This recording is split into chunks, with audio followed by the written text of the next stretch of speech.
poor rains, the non-capture of running water into the Gaborone Dam, and the failure of the North-South carrier line to deliver water from abundant sources in the north to thirsty areas in the south, among other things, have resulted in the acute water shortage and rationing currently being experienced.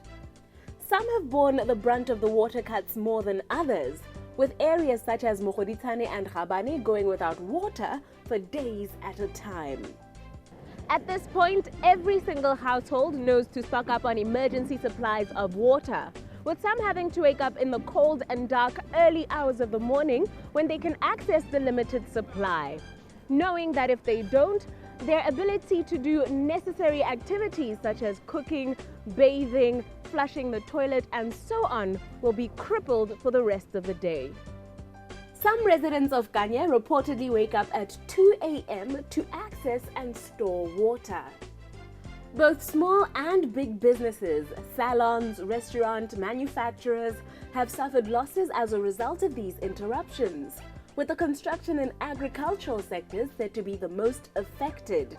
Water rationing has been found to be derailing economic growth in all sectors and is now considered an unsustainable measure. But even in the midst of these acute water challenges, Botswana is still losing 33% of its treated water through the vandalism of pipes, leakages due to dilapidated and aged infrastructure, and the abuse of standpipes. That is more than double the international standard for unaccounted water, which is 15% or less. And we can only imagine what that figure amounts to if we factor in the water that consumers continue to waste. An initiative between the Water Utilities Corporation, First National Bank of Botswana Foundation, and GIZ Transboundary Water Management Program aims to address this disturbing state of affairs. Simply referred to as Somarela Thoti, the initiative includes technical interventions such as water pressure management, public education, and attending to pipe leaks. Well, I think we are talking mainly about three areas of interventions that are relevant for this first phase of the program. We are talking, and that from my personal point of view is the key area, is creating awareness related to water scarcity and water usage. We know, obviously from our experience, that as long as you have water, you don't feel the need to really save it. And I think we all know that nowadays here in Gaborone, we have a situation where we need to be very conscious, and we have to create consciousness about how to use the water at home, but not only at home, also at work, and especially as well for the industry. So creating awareness should definitely help to reduce water use and to save water.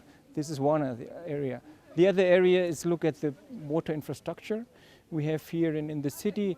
It's a proper infrastructure, definitely, but from other experiences we know that you have leakages. We have important leakages. Perhaps here in Gaborone they are not so relevant compared to other cities in the region, but you can save a lot of money having a proper analysis and assessment of the infrastructure and solving the infrastructure problems and solving the leakages. It's about the public infrastructure, but as well in our own houses. In each and every house we have taps that don't close properly, we have some leakages. So we should be able to help people as well in their houses to look at their infrastructure, and if there is a leakage, a tap that is not closing properly, to help them to solve this problem. And the third area is to create the technical knowledge within the Water Utilities Corporation here in Botswana, in Gaborone. So we already had a trip with some of the technical people to Germany to also show them and involve them how we in Germany, for example, deal with water infrastructure, water saving policies. So I think these are the three main areas we will be addressing throughout this project. We asked why the corporate social responsibility arm of a commercial bank would consider this a project worth contributing close to 1 million pula to. At the occasion, we had the chance to speak to Stephen Bogatsu, the new CEO of FNB, as well as Dorcas Khositsile, who sits on the board of trustees of the FNBB Foundation. We know that we are currently experiencing problems with water and we know the impact that water has, or the shortage of water has on businesses, on both businesses and the community. We also understand and appreciate that without water, all the businesses that we are trying to nurture are actually going to suffer. And therefore we found it fit as FNB to come and assist the businesses and also the community at large with the problem that we are currently facing of water. Indeed, Somarela Thoti aligns very well with the objectives of the FNB Foundation. Our objectives are to ultimately make meaningful impact through our interventions in the community that we serve. The community that we serve obviously through FNB Botswana, through RMB, through West Bank. And in a way of addressing our social responsibility, we feel that this particular project made more meaning for our intervention than many that we have actually assisted. As you know, FNB Foundation has been operating for the last, I don't know how many years for as long as FNB has been. We get our funding from First National Bank, Botswana. We have invested over 30 million pula already in projects throughout the country, far-reaching to Nganaha, to Khanzi, to wherever you can imagine. And we felt this particular project will touch the lives. As I said earlier, water is life, and therefore when you are addressing life, you are addressing every aspect of the community. Hence we felt it was an important project to participate in. We are often told of the need for public and private partnerships, and the Minister of Minerals, Energy and Water Resources, Somarela, who was present at the launch of the Somarela Thoti project last week, tells us exactly how this contribution has impacted the ministry's efforts. Well, the truth of the matter is government has a limited budget to do development across the economy. So partnering for people like water utilities with FNBB and the government, the German government, eases the pain from government. It gives us a bigger mandate in terms of what water utilities can do. So the partnership is a very important thing because it allows water utilities to chase after its mandate of delivering water to Botswana by making sure that the water is available by plugging the leak. Welcome back to the show as we look at a new measure meant to reduce the wastage of the already limited water resources that Botswana has. Infrastructure Director at Water Utilities Corporation, Khasele Mogesenai, tells us of the expectations they have of the Somarela Thoti project. Results that their financial partner are also eagerly awaiting. Somarela Thoti, the way we see it, it's an impetus because we've been implementing a water loss program for quite some time now within the framework of our water demand management strategy that we started in the first recent drought in 2005. With a few successes here, failures there, but we see the Somarela Thoti project as an impetus to that program. And we're looking at implementing it in the Greater Gaborone area and seeing how successful it will be. We will do a review quarterly and finally at the end of the year, and we will then push it forward and roll it out to other areas. We are looking forward to the results.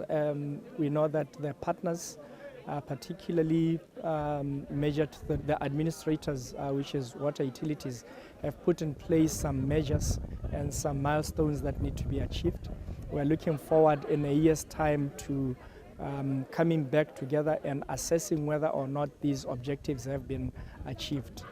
It's also very important that as Botswana we change our ways because the water problems, even if this empty dam fails tomorrow, the water problems will always be with us. We are a country that does not have access to lots of water, so we need to change our ways and ensure that we save Thoti wherever we are in the country.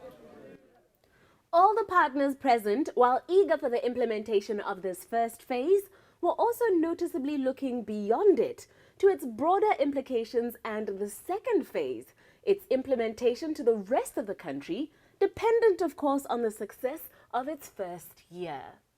One of the key areas is the social intervention, where we're looking to collaborate even more with the customer We are targeting 100 schools in the Greater Gaborone area, and we are implementing a program where we are going house to house. We have a team of people that are delivering the message of Somarela, Thoti, or save water, from house to house in the 3 areas in the Greater Gaborone area, and we will replicate that in the rest of the country later on.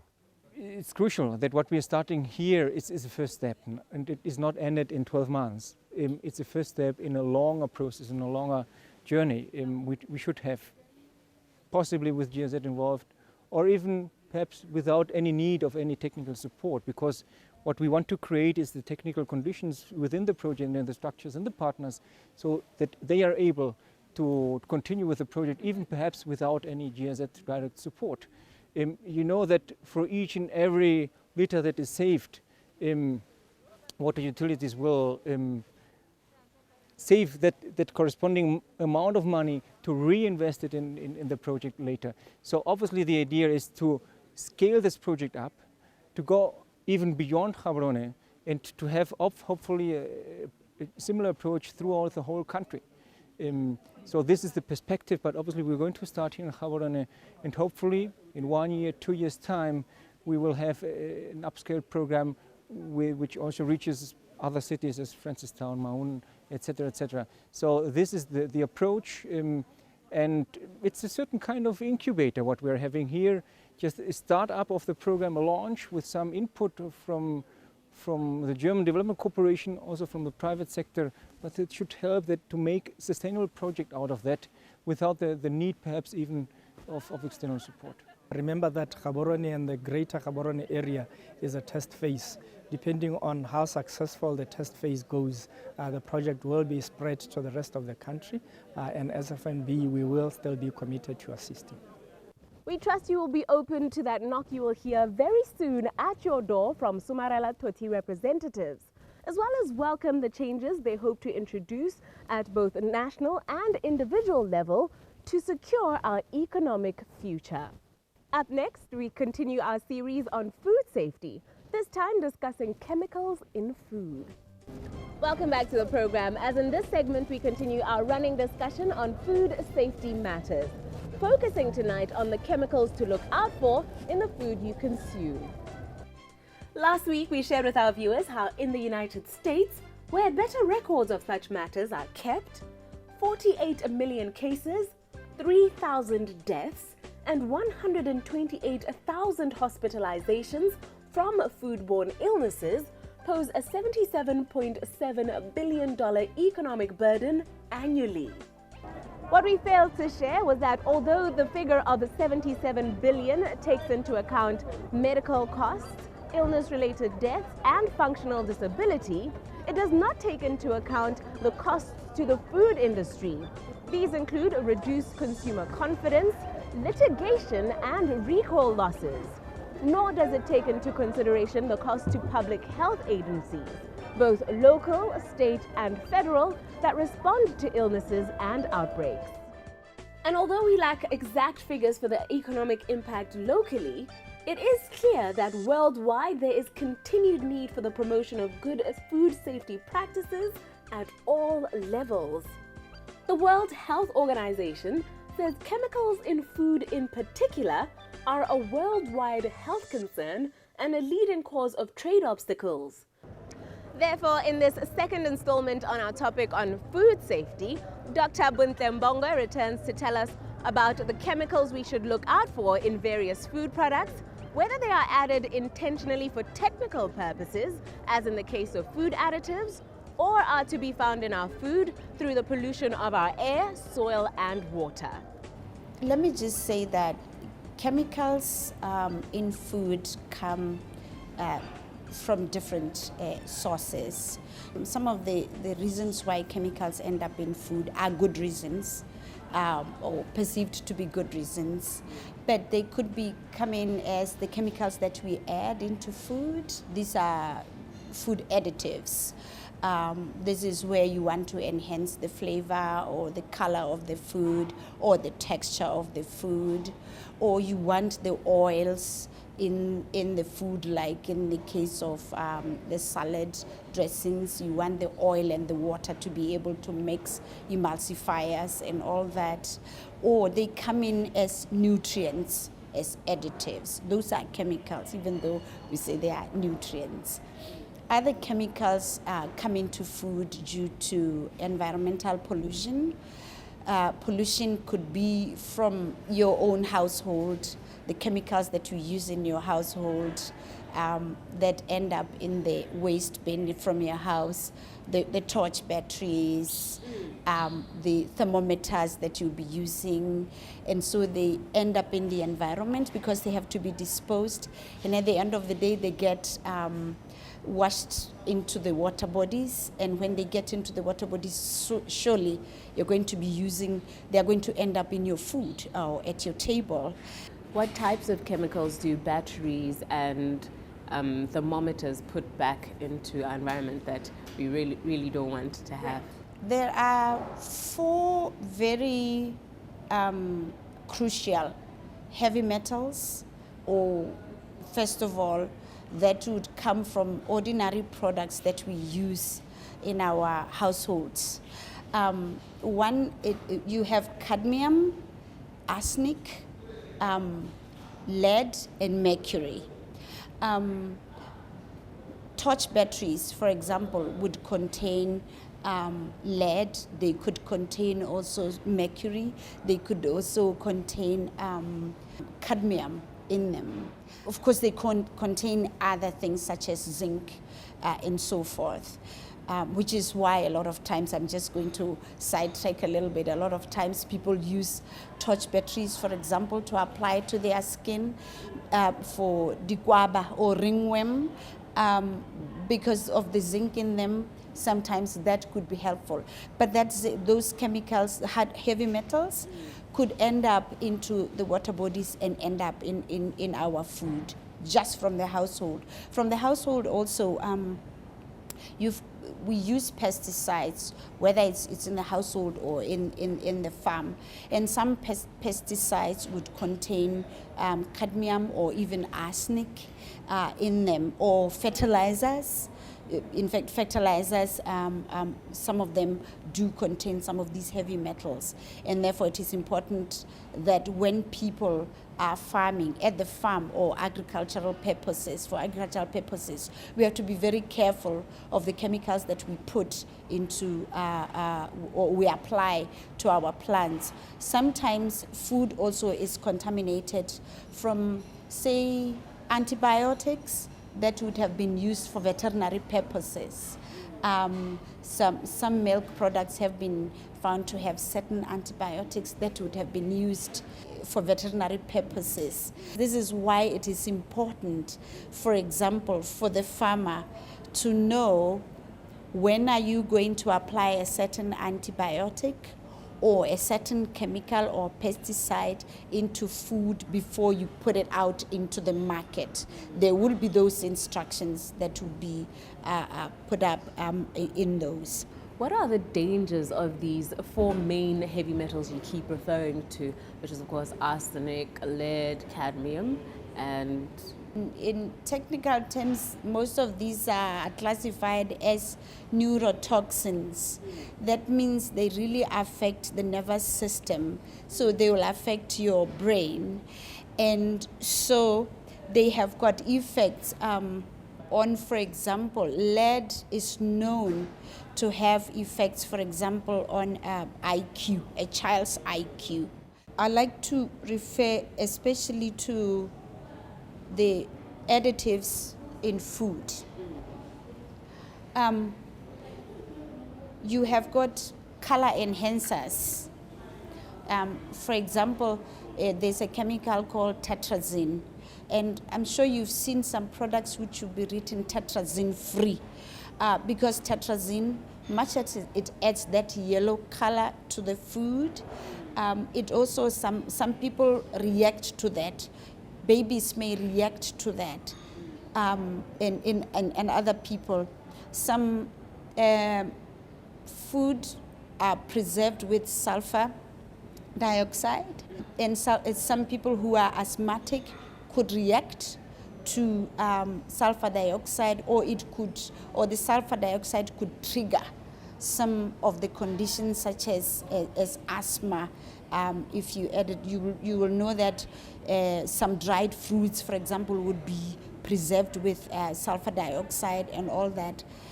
So what is key is that the manufacturers have to declare those products or those, whether they are preservatives or colorants, they have to list them in the foods that they are selling to the customers. A challenge here at home is that, and I'm sure if you went around, you'll also see that in our supermarkets, for example, you would find some cold meats that have been pre-packaged locally that do not even list the colorants that are in those cold meats. I'm surprised a lot of times where I see that the only labeling that they will have would be like cold meat, or they will say non-halal. But they don't tell me why is that cold meat pink? What colorant have they added into that? Because for me as a consumer, it's important that I know, so that I could be allergic to some of those additives, and therefore I could avoid buying those additives. When you come to the informal sector, the street vendors, first they cook food, we don't know where they get their water. We don't know where they actually cook this food. It comes out very nice, yellow, pink, you name it. But we don't know whether the colorants that they have used would react to me or to my child, and so forth. So it is important. These are some of the challenges that we have, that the consumer has to watch out. So what does the consumer have to do? The consumer has to be aware. Because when you are aware, you'll be able to look out for these. Do I really have to buy rice because it's yellow, or should I opt for the white rice that does not have colorants in it?